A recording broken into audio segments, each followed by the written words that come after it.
The new appraisal forms introduced in 2005 are substantially different from previous versions.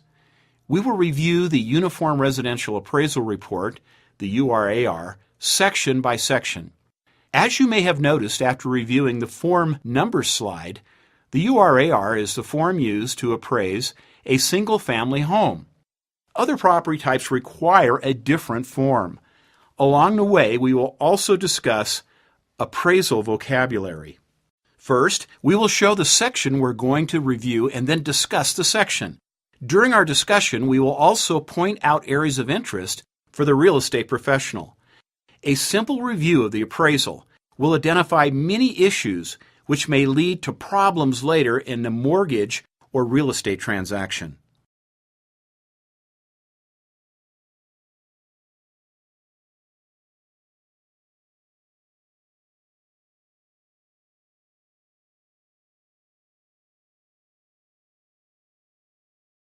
This section is fairly straightforward.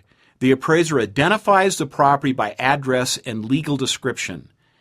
Addresses can change at the discretion of local governments or the Postal Service.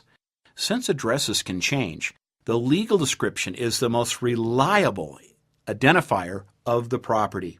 The owner of record is disclosed. For a refinance transaction, the owner of record should be the borrower. If the transaction is a purchase, verify that the seller on the sales contract is the same party listed as the owner of record. In this section, the appraiser's client is also set forth. Questions will most likely arise if the appraiser's client is any party other than the lender. For example, a seller may have ordered an appraisal when they listed the home for sale. The seller may have then convinced the buyer to use the appraisal already completed.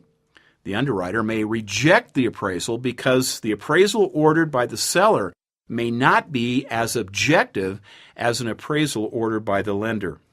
This section also discloses the annual tax amount, which would be important when you calculate the borrower's monthly payment.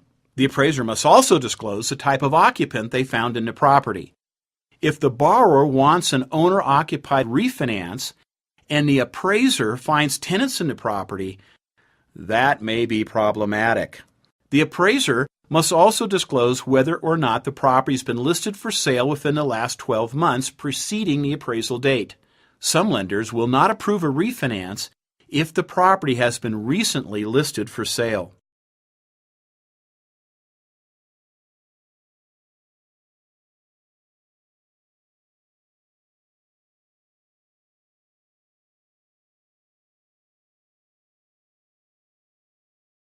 You may have noticed the form calls for the contract price if the property was listed.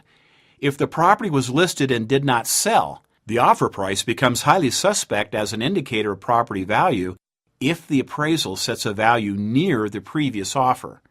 The appraiser may be asked to explain why the property did not sell for the appraised value. The appraiser must certify whether or not he reviewed the sales contract on the transaction if the transaction is a purchase. The contract sales price and date are included in this section. If the appraiser is aware of any borrower assistance paid by other parties, he must disclose the assistance. The sales contract may require the seller to pay some of the buyer's closing cost. This extra cost built into the sales price must be disclosed.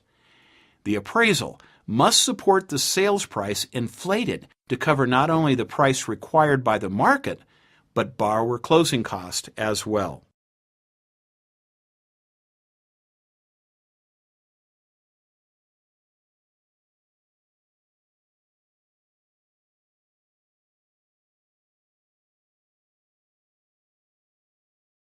This section contains important information on two different aspects of the subject property: the condition of the real estate market and the definition of the subject's neighborhood.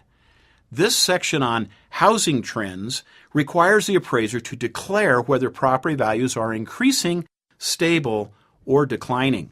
The same section asks the appraiser to characterize housing demands as either a shortage, balance, or oversupply. The average market time for a property is also disclosed. These characteristics reveal whether you have a strong or weak housing market, which is important when assessing the risk of lending on the subject property. The appraiser reports the low end and upper end of the price range for the neighborhood, as well as the predominant sales price and age of properties. The predominant sales price is defined as the most common sales price. This number is statistically different than the average sales price. The predominant age is the most common age of properties within the neighborhood. A subject with a value substantially above the predominant value may be considered to be an over-improvement, whereas a property with a value substantially below the predominant value may be considered an under-improvement. The marketability of over or under-improved properties may be less than a property typical for the area.